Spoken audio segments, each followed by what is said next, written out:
Hola, muy buenas tardes a todos los que están conectados. Este segundo jueves de marzo, en donde estamos llevando a cabo esta serie de reflexiones rumbo al 8M, y que aunque el 8M ya pasó, de todas maneras es sumamente importante seguir teniendo voz el resto del mes, y yo agradezco a Interceramic por este espacio, ya que Interceramic es una empresa que se preocupa por visibilizar el trabajo de las mujeres no solamente en este mes, sino en todo el año.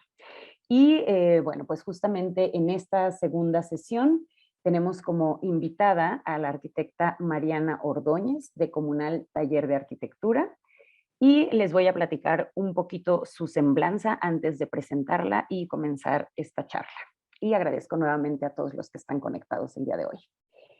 Comunal se funda en la Ciudad de México, precisamente por Mariana Ordóñez y por Jessica Amezcua, ambas arquitectas, y son un estudio que valora el proyecto arquitectónico por su capacidad de ser funcional, formal y estéticamente apropiado a la esencia del lugar, la cultura y la gente, pero sobre todo como la representación de procesos sociales de negociación entre consensos y disensos.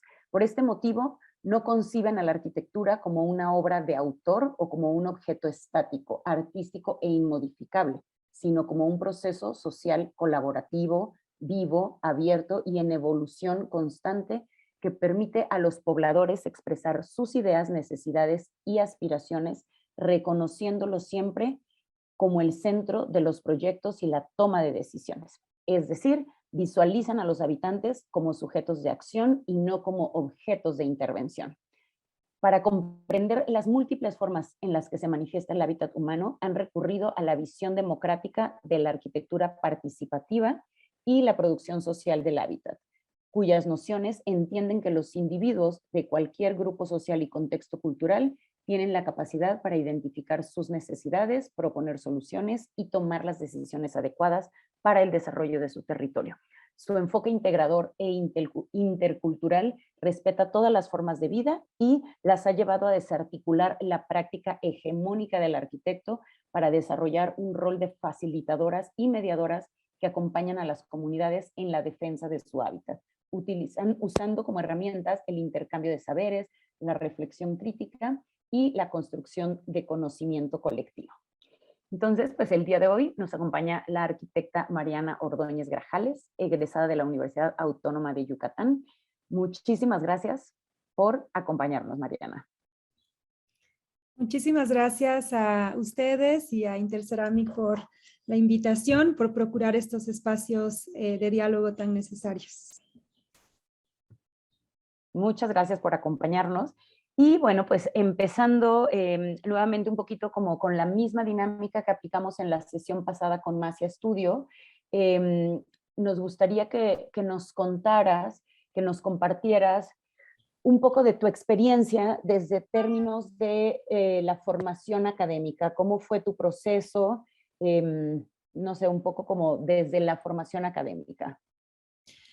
Pues la verdad, la formación académica fue un proceso un poco frustrante en algunos momentos, sobre todo porque ofrece una visión muy limitada de la diversidad de prácticas arquitectónicas que en realidad pueden haber. Al menos ese fue mi caso particular en la Universidad Autónoma de Yucatán.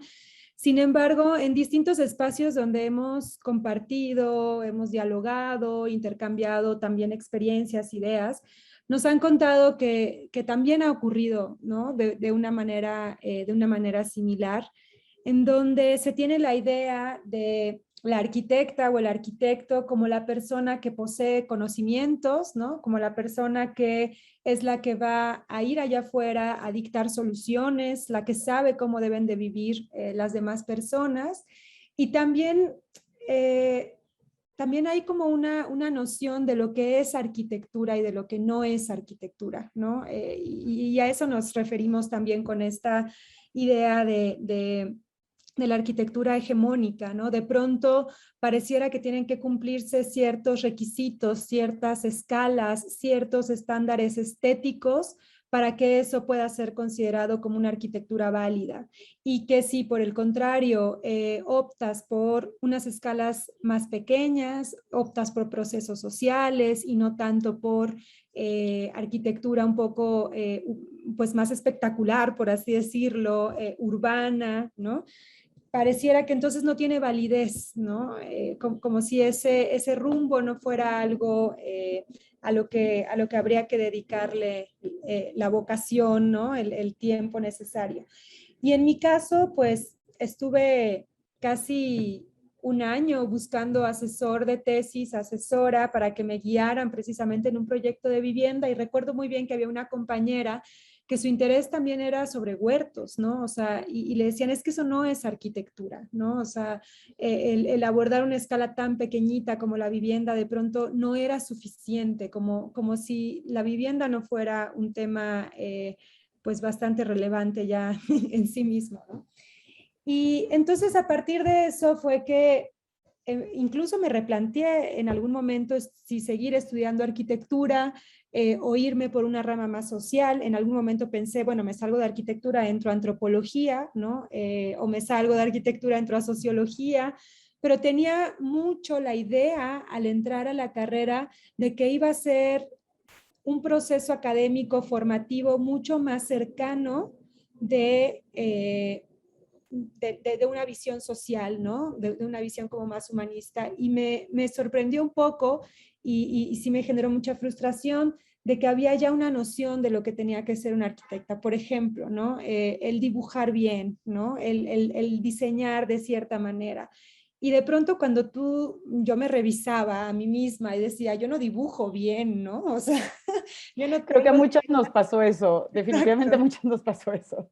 Sí, o sea, yo no tengo ciertas características con las que debería de cumplir para ser una buena arquitecta, según lo que me comentan, ¿no? Entonces decía, bueno, pues igual y no tengo las herramientas para esto, porque poco se valoran otro tipo de herramientas que, al menos ahora en mi experiencia profesional, son las más necesarias. O sea, poco se valora la capacidad de diálogo, la capacidad de escucha, poco se valora también el autocuidado, ¿no? O sea, sí creo en realidad que la carrera, la formación en arquitectura es una formación bastante patriarcal, en donde tienes que dejar de dormir, tienes que dejar de comer, tienes que dejar a un lado todas tus interacciones sociales para dedicarte exclusivamente a producir, pensar, comer, desayunar, cenar, arquitectura, ¿no? Y de pronto eso puede ser también muy demandante y sí siento que nos prepara para también una vida laboral con muchos retos en términos económicos y en términos laborales en cuanto a explotación. O sea, sabemos cómo está el trabajo, ¿no? En algunos espacios, en algunos despachos. Y no es porque sea un despacho en particular, es una lógica, ¿no? Es un sistema que opera de esa manera. Y sí siento que la formación va muy alineada, ¿no? De esa manera. Afortunadamente, y aquí también comparto que cuando nos conocimos con Jessie intercambiamos nuestras experiencias y eran similares. Afortunadamente, no en la licenciatura, pero sí en nuestras maestrías, encontramos otra visión, otra forma de hacer arquitectura que ya era muy afín con esas críticas y con esas reflexiones que habíamos tenido durante la licenciatura. Y fue ahí que conocimos, en mi caso, a Enrique Ortiz y a Jorge Andrade, y en el caso de Jessie a Gustavo Romero, y nos mostraron otras posibilidades para la arquitectura, ¿no? Entonces, sí hay espacios académicos en donde se contempla esta diversidad, sí hay lugares en donde esto se discute y se practica. Por ejemplo, el taller de vivienda, el TAVI, precisamente de Jorge Andrade en la UAM, es un espacio increíble para este tipo de reflexiones que ha formado un gran número de arquitectas y arquitectos bajo una visión social, en donde incluso el taller está acompañado de una visión también antropológica muy fuerte. Entonces, sí hay espacios de este tipo, quizás son los menos, ¿no? y también evidentemente conocer personas como Oscar Hagerman, ¿no? Que también tienen una práctica arquitectónica diferente, pues nos hizo ver que sí, sí es posible practicar la arquitectura de otra manera, ¿no? Absolutamente. Y algo que justo te iba a preguntar ahora que mencionaste el tema de las maestrías, una vez que entran a las maestrías y empiezan a encontrar que sí hay estos espacios, justo ahora que tú además estás en un proceso de posgrado ahora mismo y en tu maestría anterior, ¿ves el panorama diferente, por ejemplo, a lo que viviste en la universidad y además qué maestría estás estudiando en este momento? Ahora estoy haciendo una maestría en geografía. Precisamente el interés surge de entender que no es suficiente, a partir de nuestra práctica, no es suficiente hablar solo del espacio construido, sino de su relación interescalar con el territorio, ¿no? De pronto pareciera que también la formación o las discusiones o la manera en la que se comparte la arquitectura es hablar solo del objeto arquitectónico, pero poco se habla de proceso social y poco se habla también del contexto socioecológico, ¿no? O sea, de pronto, no sé, es común ver que hay un espacio que está completamente alienado del lugar en el que está inserto ese espacio, ¿no? O sea, como no se toman en cuenta las relaciones sociales que hay en ese lugar. Y es por eso que surge el interés por esta maestría también en geografía, para profundizar sobre los temas territoriales.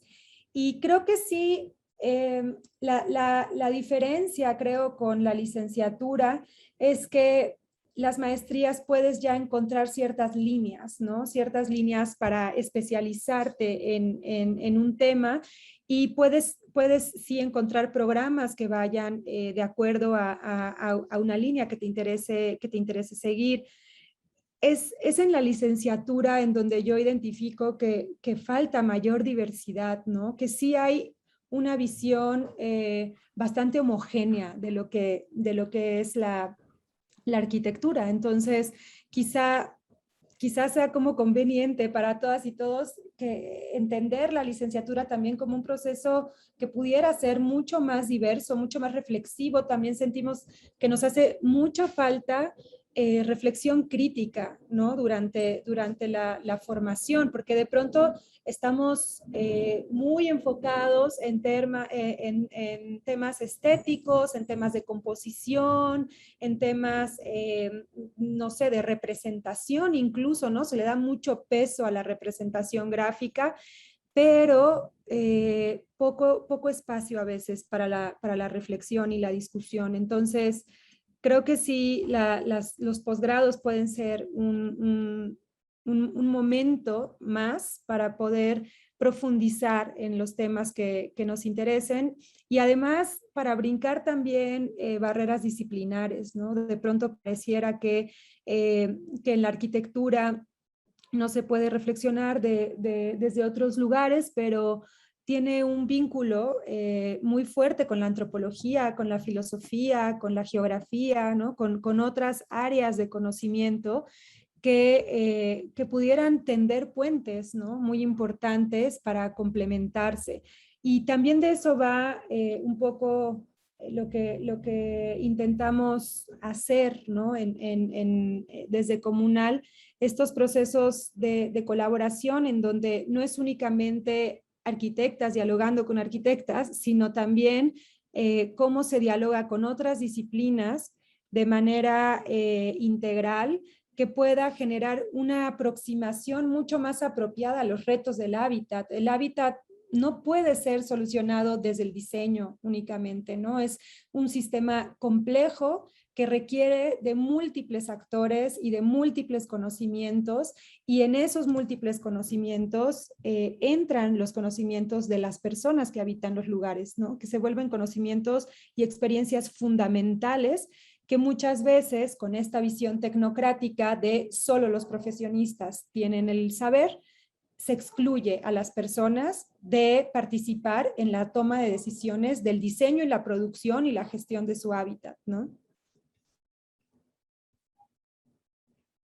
Creo que está Sí, silenciada, Vane. estaba silenciada, perdón. Absolutamente, creo que, bueno, ahorita igual ya nos fuimos un pasito más adelante, pero ahora mismo que mencionabas que no hay espacios para la reflexión crítica y la discusión en la academia, pero creo que aún más allá de la academia, ni aún en la práctica hay estos espacios, ¿no? Y creo que ahora, pues en esta coyuntura del 8M, del mes de la mujer, en donde hay un montón de esfuerzos y de iniciativas para visibilizar también el trabajo de las mujeres. Obviamente hay muchas mujeres afuera con sus propios despachos y liderando oficinas, pero ¿tú qué opinas también de que justamente no hay estos espacios en la academia, pero tampoco los hay ya en la práctica de reflexión crítica, de discusión y de qué comportamientos patriarcales seguimos replicando, ¿no? En los despachos, o sea, esto que comentabas de no dormir, no comer, no tener vida, dedícate a diseñar y estas opresiones que creo que como mujeres en este tipo de lugares en esta posición sería obligatorio sentarnos y tener este tipo de reflexiones, ¿no? Sí, claro, es que muchas veces creo que lo que pasa es que em, no se asocian ciertos aspectos del autocuidado, por ejemplo, o ciertos aspectos de la forma de trabajar, no se asocian con la lucha feminista, ¿no? O quizá se dejan a un lado. A mí, por ejemplo, me ha impresionado mucho, escuché la semana pasada un podcast en donde se hablaba de cómo el feminismo puede dejar fuera ciertas discusiones que atraviesan a muchísimas mujeres, ¿no? Algo que a mí me llevó a cuestionarme es, por ejemplo, esta visión capacitista, ¿no? De las cosas, de la vida en general. Y hay una colectiva que se llama Femidiscas, que es Feministas Discapacitadas, que precisamente problematizan sobre eso, ¿no? Algo que compartían era que para ellas era muy difícil acceder a espacios educativos, formativos, académicos antes de la pandemia porque no tenían la capacidad física de presentarse en un espacio educativo y que habían estado luchando mucho tiempo para encontrar espacios educativos y que cuando vino la pandemia de pronto todo se volvió virtual y se resolvió, ¿no? Y decían, pero sabíamos que esas soluciones no eran pensadas en nosotras, ¿no? O sea, porque mucho tiempo llevábamos pidiendo ese tipo de soluciones en espacios académicos. Y entonces, pues creo que por eso las reflexiones colectivas se vuelven muy importantes, porque si solo estamos reflexionando sobre nuestra propia experiencia, sin intercambiar ideas, sin participar en procesos reflexivos con otras experiencias, entonces corremos el riesgo de estarnos viendo el ombligo, ¿no? Nada más. Y creo que eso se vuelve muy importante porque entonces tendríamos que extender las conversaciones, extender los diálogos hacia no solo hablar entre mujeres arquitectas, sino hablar también con personas que están en proceso de aprendizaje, que están en las escuelas, personas que trabajan también en la arquitectura, pero que quizás su trabajo no es valorado y es sumamente importante. Por ejemplo, todas las personas que trabajan en ámbitos administrativos, es muy importante, ¿no? El trabajo que se realiza. Entonces, ¿cómo podemos extender, ¿no? Las reflexiones más allá de querer de querer los mismos espacios de poder, ¿no? Muchas veces pareciera que algunas reflexiones feministas pudieran quedarse cortas cuando lo que se busca es reconocimiento igualitario, pero hay más retos que el reconocimiento igualitario. Hay mujeres que no pueden acceder a un espacio académico porque hay otras opresiones que están presentes y que no vemos, ¿no? Muchas veces creo que nos cuesta reconocer que el hecho de haber tenido educación pública o privada, acceso a la educación pública o privada, es un gran privilegio en nuestro país, ¿no? Y entonces, como bien también menciona Enrique Ortiz, pues no decidimos con qué privilegios nacemos, no decidimos a dónde llegamos, pero sí decidimos qué hacemos con esos privilegios, ¿no? Si los usamos para seguir generando opresión, para seguir generando las mismas condiciones de desigualdad que están hoy en día insertas y que atraviesan a muchísimas otras mujeres y varones, o usamos esos privilegios para generar reflexiones que nos permitan un proceso de transformación colectiva, ¿no? Y creo que ahí también podríamos entonces hablar de los autocuidados, ¿no? O sea, de cómo una carrera que te demanda no dormir, que te demanda jornadas laborales exhaustivas, en donde no tienes espacio para, además, para recrear la mente, para hacer ejercicio, para mantenerte sana, saludable, pues es una visión muy patriarcal de cómo ejercer una profesión, ¿no? Precisamente a mí me encanta el libro El Calibán y la Bruja de Silvia Federici, porque te va narrando muchísimo todo esto, todo este proceso del feudalismo al capitalismo. Y uno de los puntos muy importantes para que se insertara el sistema capitalista es que se tuvo que mecanizar el cuerpo. Se tuvieron que establecer horarios laborales, se tuvieron que establecer rendimientos. Y bueno, yo sé que también hay despachos en los que hay que rellenar a veces una hojita de cuánto trabajaste y cuánto generaste en el día, ¿no? Hay una fiscalización de la producción también, ¿no?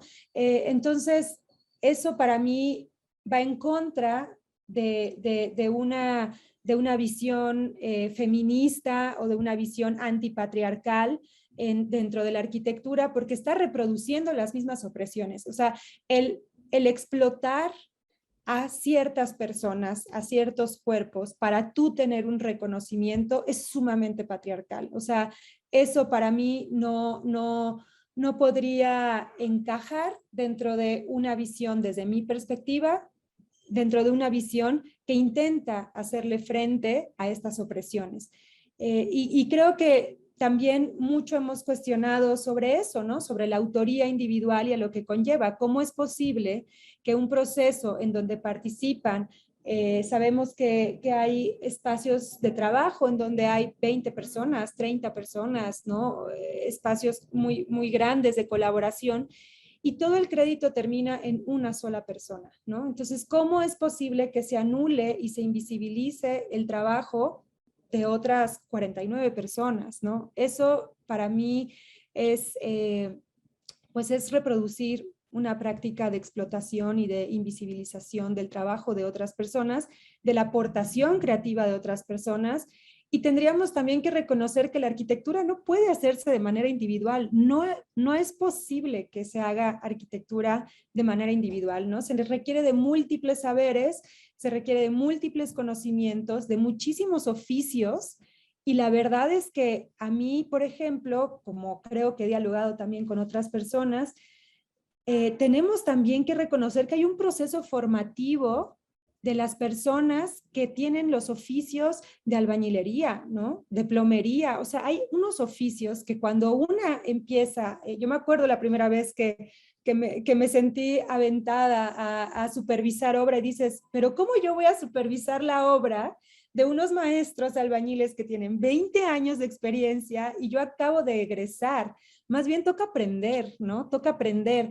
Y ese aprendizaje que recibimos, esa formación que recibimos de esos oficios valiosísimos y de esos conocimientos importantísimos para la producción arquitectónica, no se reconocen muchas veces, ¿no? Y precisamente tendríamos que cuestionar también por qué a la arquitecta, al arquitecto, se le da cierto renombre, cierto reconocimiento, ¿no? Está este famoso término Starky, o sea, ya casi como estrellas, y no hay un reconocimiento y una valoración del trabajo que realizan otras personas, ¿no? ¿Por qué? Porque no hay un título de por medio, porque no hay un proceso de profesionalización, Y ahí es en donde también creo que la academia juega un papel importante, ¿no? Para este tipo de reflexiones, y en donde también tendría que reconocerse que hay una multiplicidad de conocimientos que están en juego para la producción arquitectónica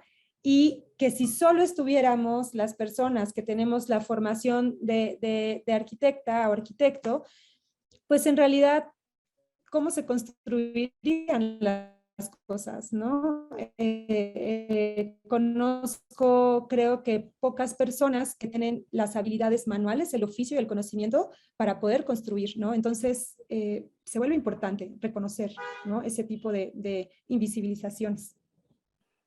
Bueno, creo que dijiste un montón de cosas que quería como recuperar, pero creo que algo importante es justamente en el gremio, tal vez, dejar de vernos el ombligo, justamente, dejar de tratar también de banalizar la lucha, ¿no? Esta lucha feminista, o sea, como banalizarla en el sentido de que solo queremos el mismo reconocimiento que los hombres, cuando yo creo que hay un montón de reconocimientos que incluso a nosotras nos corresponde hacer y que no estamos ni siquiera sentándonos a reflexionar ni preocupadas de ese tema, ¿no? Pero bueno, pasando para que no se nos acabe el tiempo y no se nos vayan las preguntas, porque nos interesa muchísimo que tú nos cuentes un poco más de los procesos y justamente de la perspectiva de género que ustedes aplican en sus procesos. Primero que nada, me gustaría saber cómo es que ustedes empiezan a encontrar interés en este tipo de procesos colectivos en los que participan y cómo es que deciden fundar Comunal y justamente dedicarse a esto. Pues fue algo como muy, la historia es como muy, muy linda, bueno, al menos así la sentimos nosotras, ¿verdad?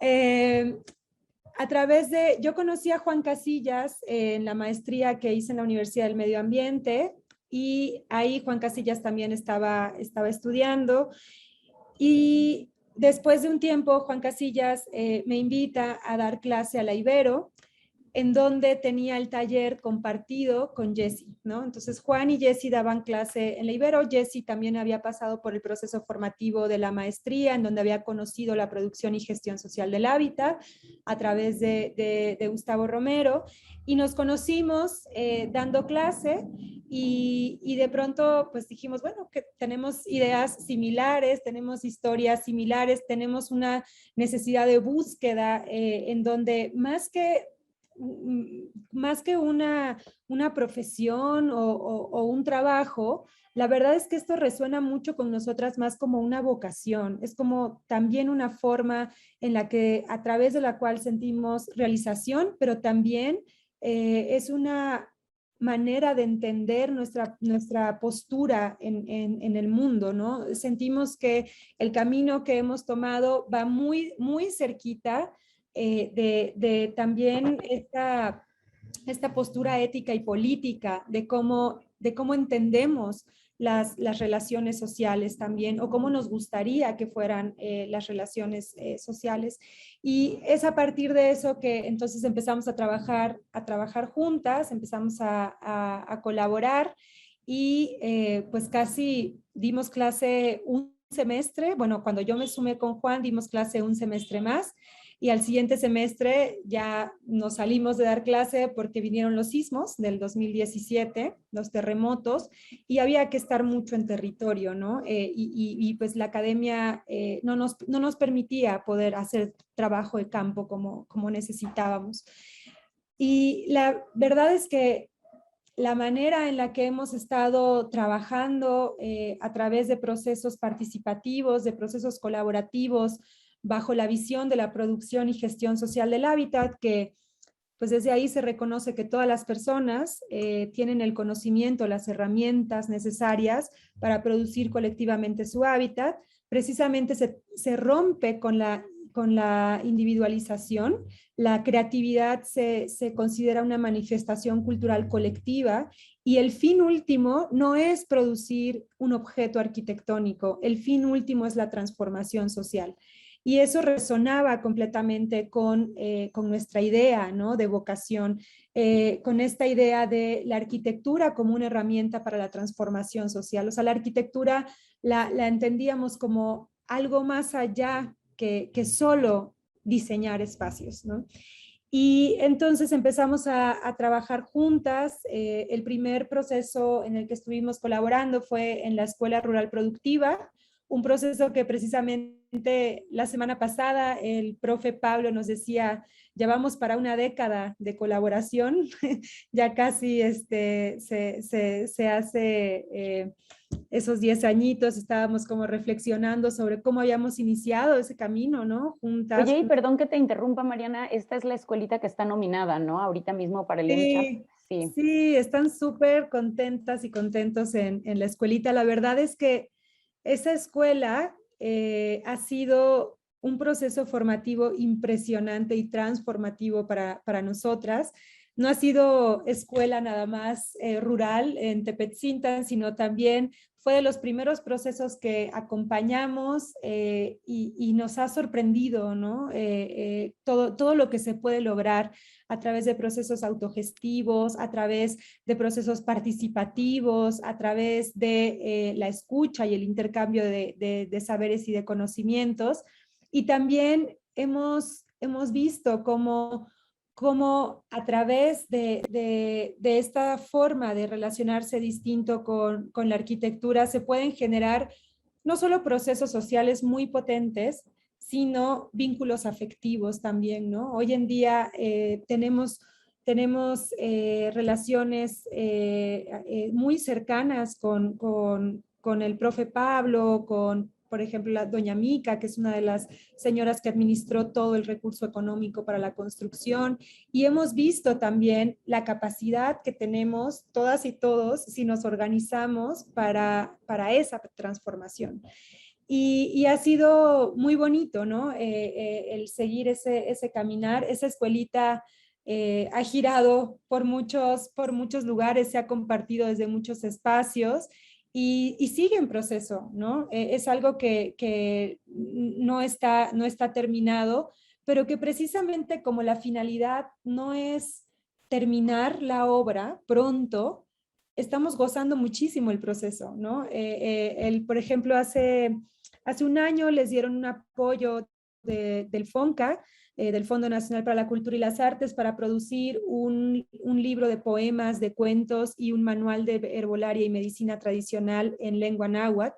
Ahorita está en impresión. Entonces, no es nada más el que haya un aula construida, sino los procesos que están ocurriendo dentro de ese espacio, ¿no? La recuperación de la medicina tradicional, ese vínculo con las abuelas, con los abuelos, esos conocimientos, esos oficios locales que lo que hacen también es resguardar la lengua náhuatl, ¿no? Resguardar la forma de entender el mundo, y eso nos parece mucho más importante que la forma que tenga el edificio, ¿no? Es los procesos que esa arquitectura puede cobijar. Y cuando esa arquitectura además es producida precisamente de manera colaborativa, pues hay muchas más posibilidades de que dé cabida, ¿no? Para estos procesos.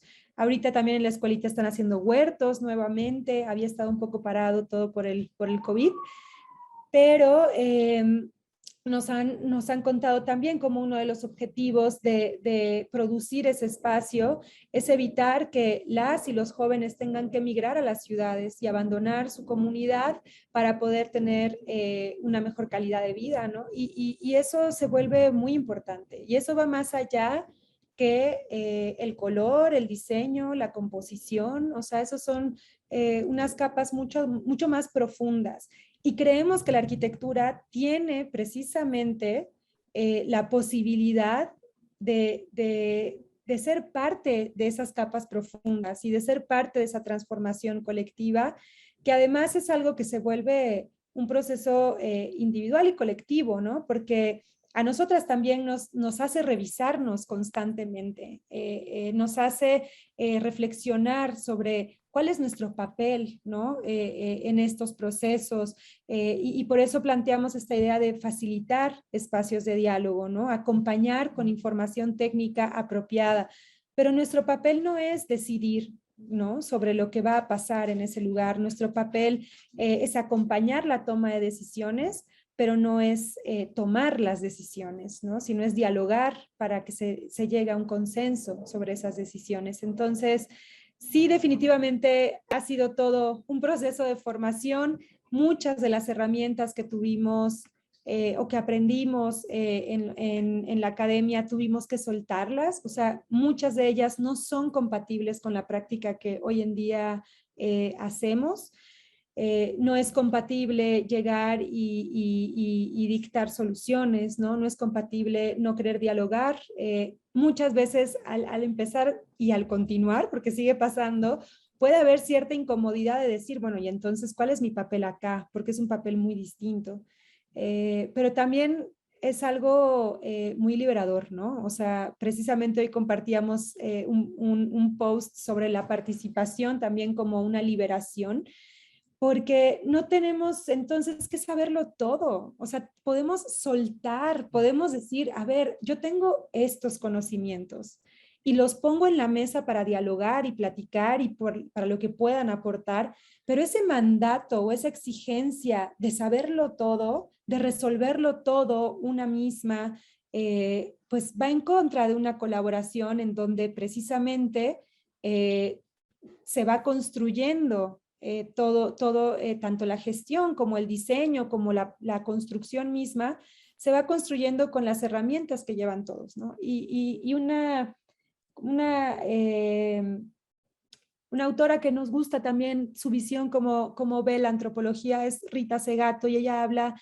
de la antropología por demanda, ¿no? Ella lo menciona de esa manera, y lo que como ella visualiza su hacer es que ella tiene una caja de herramientas que adquirió, pero cómo esa caja de herramientas se ponen a disposición de un proceso colectivo para la transformación social. Y así es lo que vemos, ¿no? Así sentimos que traemos una cajita, una loncherita que en cada proceso social, híjole, se nutre de nuevas herramientas. Entonces, nuestra formación también es en territorio, nuestra formación no ha parado porque no estemos en un espacio académico o no continúa porque estemos nada más en un posgrado. Precisamente algo en lo que coincidimos es que el tener un trabajo colaborativo en territorio nos ha permitido entrar a los posgrados con una visión mucho más amplia. Muchas veces cuando leemos ciertas posturas teóricas, metodológicas, decimos, esto ya lo vivimos. O sea, no sabíamos que se nombraba de esta manera en el ámbito académico, pero esto lo vimos como otras personas ejercían estos procesos para la toma de decisiones, para los acuerdos, para la organización social, etcétera. Entonces, es muy bonito también ese ir y venir, ¿no? Voy a prender la luz de volada porque se me está oscureciendo. Perfecto, perfecto. Aquí te esperamos. Y bueno, pues justamente la importancia y la belleza de los procesos comunitarios y colaborativos que ustedes llevan a cabo, pues a mí me gustaría que nos contaras un poquito de cómo se ha nutrido el pensamiento de comunal a partir de la experiencia de estos procesos comunitarios. Y algo que me interesa muchísimo también que nos compartas es cómo un poco también el feminismo comunitario, ¿no? O sea, ese del cual no se habla como tal, o sea, porque entiendo que no es como que, ay, aquí las mujeres o las feministas, o sea, no se habla, pero se practica y además ustedes lo entendieron como tal, ¿no? Así es como sucede en la vida real. Entonces, cuéntanos un poquito de esta experiencia. Pues creo que precisamente al empezar a buscar una postura feminista con la que nos sintiéramos más cómodas, porque de pronto puede ser muy abrumador entrar a las teorías del feminismo, ¿no? O al activismo desde el feminismo. En nuestra experiencia, de pronto se critica si tienes un compañero varón, ¿no? Porque estás con el enemigo. O hay posturas que en realidad empiezan precisamente a rechazar también la participación de los hombres en ciertos procesos, ¿no? Como si no fuera importante reflexionar también desde ese lugar. O el diálogo, ¿no? Y también sobre esto, también habla Rita Segato, ¿no? Estas pedagogías de la crueldad en donde si entendemos el patriarcado como este sistema de opresiones, en donde se funda el capitalismo, el colonialismo, el racismo, pues entonces va más allá que solo hablar de la experiencia de las mujeres. El patriarcado también oprimió a los varones, ¿no? A los varones que fueron esclavizados, a los hombres negros, o sea, hay muchísimas capas en esas opresiones que se van apilando además, ¿no? No es lo mismo ser mujer en una ciudad, ¿no? De cierta clase económica, a ser mujer en una comunidad rural. Y no es lo mismo ser mujer en una comunidad rural que está cercana de una zona urbana o lejana de una zona urbana. Entonces, todas esas interrelaciones que además se van cosiendo y van trabajando juntas, nos parece muy importante reflexionar y problematizar sobre ellas. Y precisamente cuando empezamos a ver que algunos feminismos rechazan la participación de ciertas mujeres, ¿no? O niegan o invisibilizan incluso la experiencia de otras mujeres porque no se reconocen como su misma clase, como su misma privilegio. Entonces empezamos a tratar de ver qué otras posturas propuestas habían, y el feminismo comunitario nos parece con lo que más resonamos, ¿no? Hasta ahora es algo que seguimos tratando de entender, o sea, es muy complejo también adentrarse, ¿no? en estos temas. Últimamente hemos sentido también mucho alivio de saber que tampoco es necesario identificarse en una categoría u otra si una no lo desea así, y que además, si en algún momento te identificaste bajo alguna categoría y hoy en día quieres cambiarlo, está bien cambiar de opinión, ¿no? También a veces hay un mandato de congruencia, como si la congruencia fuera una cualidad del ser humano. No es así. Entonces, hemos entendido con este libro que nos ha gustado mucho de Julieta Paredes y Adriana Guzmán, El tejido de la rebeldía, que el feminismo comunitario precisamente se basa en la categoría política de la comunidad y no en la categoría mujer, ¿no? O sea, no es nada más la lucha de las mujeres, sino es la lucha de la comunidad, porque las mujeres, pues también hay mujeres que maternan hombres, ¿no? E incluso he leído reclamos bastante desatinados de mujeres que maternan varones y es como, pero ¿por qué? ¿No? Entonces, se vuelve esto muy relevante porque, y nos lo dijeron también en un proceso social en Ixtepec, ¿no? Hay una visión del feminismo separatista que no es conveniente en algunos contextos, ¿no? No es conveniente porque cuando llega una concesión minera, cuando llega el despojo de los bienes naturales, no vamos a ir solo las mujeres a defender el territorio, vamos a ir las mujeres, los varones, los ancianos, los niños, las niñas, o sea, va a ir la comunidad como categoría de defensa, ¿no? Como espacio de acción política. Y eso es lo que nos gusta mucho del feminismo comunitario, reconoce la participación de todas, todos, todes, y eso nos parece fundamental.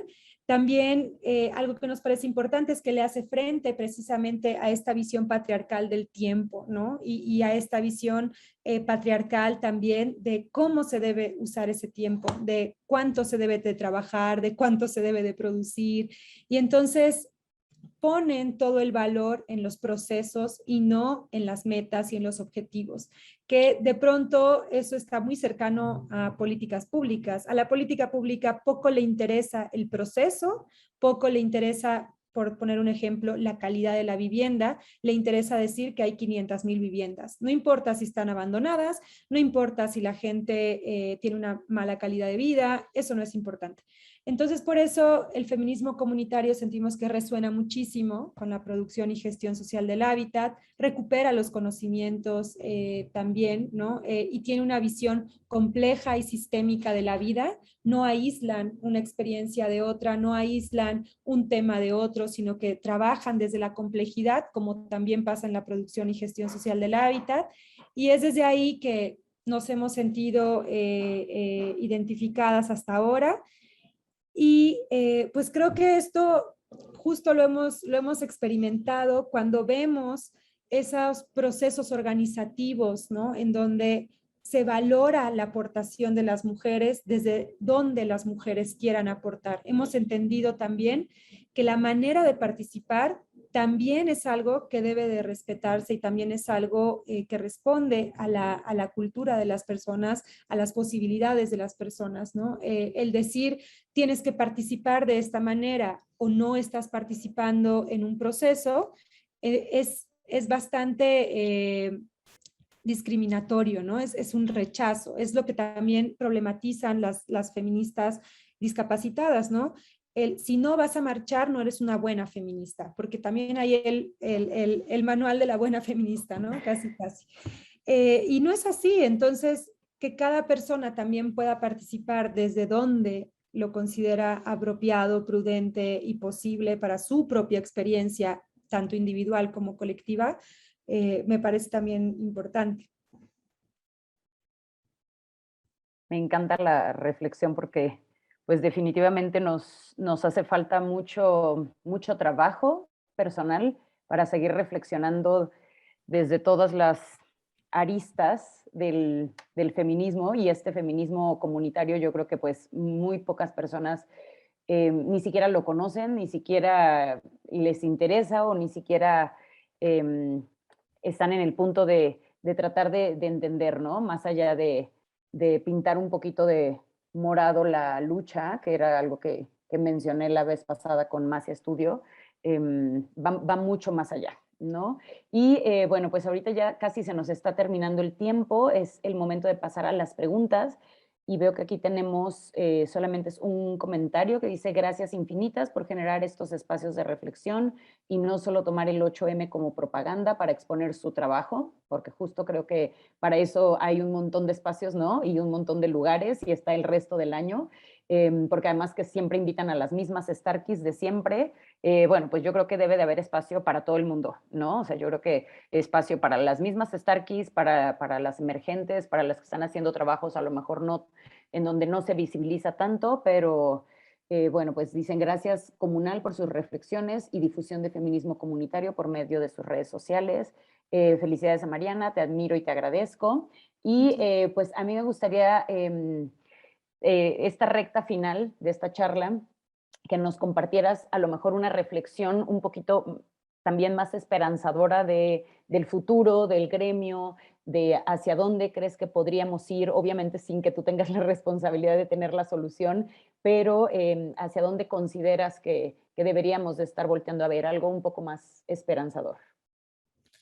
Pues creo que a nosotras lo que nos da muchísima esperanza es precisamente los procesos colaborativos, ¿no? Eso nos llena de esperanza, de verdad. Ahorita platicábamos antes de iniciar con Ana, que estamos volviendo precisamente de un trabajo colectivo en la selva lacandona, y de verdad es una inyección de energía, de esperanza, de mucha ilusión también, el ver cómo podemos, cómo sí podemos trabajar, entendernos, escucharnos entre distintas formas de ver la vida, ¿no?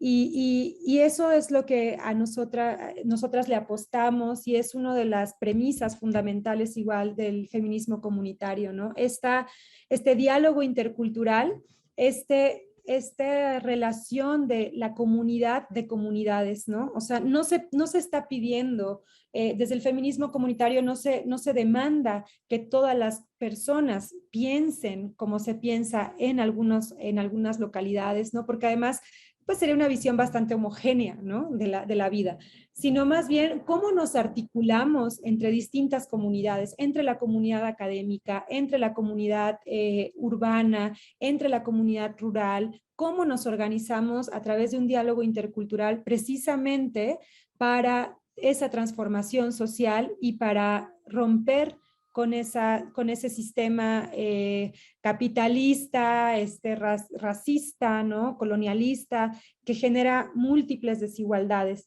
Y creo que uno de los caminos que también abonan a estos procesos es los diálogos que una pueda tener con una misma, ¿no? Esos diálogos internos, esas reflexiones que también son detonadas en el trabajo mismo colaborativo. O sea, en verdad, últimamente hemos empezado a comprender que muchas de nuestras revisiones personales han surgido a través de cómo nos plantamos nosotras en un trabajo colectivo y colaborativo, porque ahí ves si te cuesta escuchar o no, ahí ves si te cuesta apreciar los conocimientos de otras personas o no, ahí ves qué incomodidades te surgen de pronto, ¿no? ¿Por qué me incomoda que esto esté ocurriendo? ¿O por qué me incomoda no tener el control de este proceso? ¿Por qué me incomoda esta expectativa, ¿no? Y entonces ahí es donde también una tiene mucha oportunidad de trabajar, pero vuelvo como a ese mismo punto en donde si seguimos dialogando entre las mismas personas, si seguimos dialogando entre las mismas visiones de vida, si seguimos sin poder ampliar nuestras redes conversacionales, pues vamos a seguir teniendo las mismas conversaciones, ¿no? Y vamos a llegar probablemente a las mismas reflexiones y conclusiones. Y bueno, regresando de ese trabajo de campo en la selva lacandona, nos tocó ver la marcha del EZLN. Híjole, fue abrumador. O sea, íbamos 3 compañeras de comunal y las 3 nos soltamos a chillar terminando la marcha. Y fue impresionante porque fue ver precisamente cómo estaban marchando comunidades de distintas localizaciones del estado de Chiapas.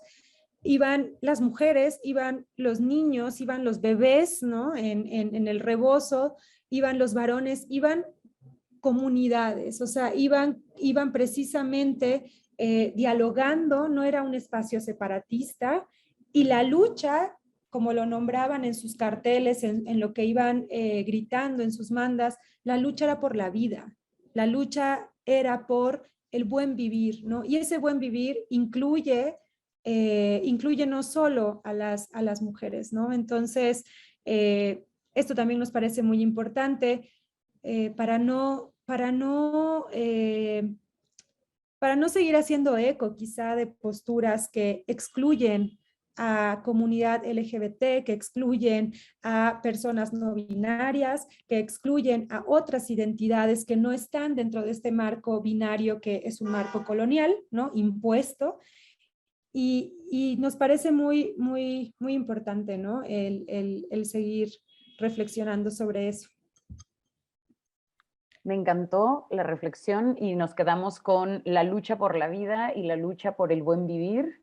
Igual me gustaría de todas maneras leer un último comentario que dice Daniela Vallejo: gracias por recordarme que mi discurso de arquitecta es diseñar para y con el usuario, y que seguir aprendiendo un proceso diferente del explotar mi cuerpo. Es el camino correcto. Comunal es un faro de esperanza en el mar de arquitectura que fue creado por hombres y para hombres. Muchas gracias. Creo que ese Mariana, mensaje es muy bonito, más bonito de lo que pude haber dicho. es súper bonito, súper bonito. Efectivamente, pues es la carrera, el gremio fue creado y todavía de alguna manera sigue dominado por hombres, pero bueno, la lucha es comunitaria y creo que para allá debería de ir la reflexión y el discurso. Y bueno, felicidades comunal, bueno, te siguen mandando felicitaciones. Obviamente también esto se traslada a Jessica Mezcua, que no pudo acompañarnos, pero pues que obviamente las dos conforman comunal. Te agradecemos muchísimo tu presencia el día de hoy. De verdad que nos dejas pensando muchísimo, reflexionando y a seguir aprendiendo y a seguir deconstruyéndonos. Y pues muchísimas gracias por acompañarnos, gracias a Interceramic por el espacio. ¿Últimas palabras? Sí, ahora que compartías sobre esta extensión a Jessica, sobre estos comentarios, con mucha emoción también les compartimos que por primera vez hemos logrado conformar un equipo en comunal y estamos ahorita colaborando con Jimena, una gestora cultural, con Brenda, una arquitecta de Oaxaca, y con Naomi, una exalumna también de la Ibero, y estamos muy contentas de tener un equipo, de sentirnos arropadas y extender cada vez más esas redes de colaboración y hacerles extensivas también a ellas todos estos comentarios. Muchísimas gracias por acompañarnos, Mariana. Muchas gracias a Interceramic nuevamente por el espacio y nos vemos el próximo jueves a las 6 de la tarde. Muchas gracias a todos los que se conectaron. Gracias. Hasta luego.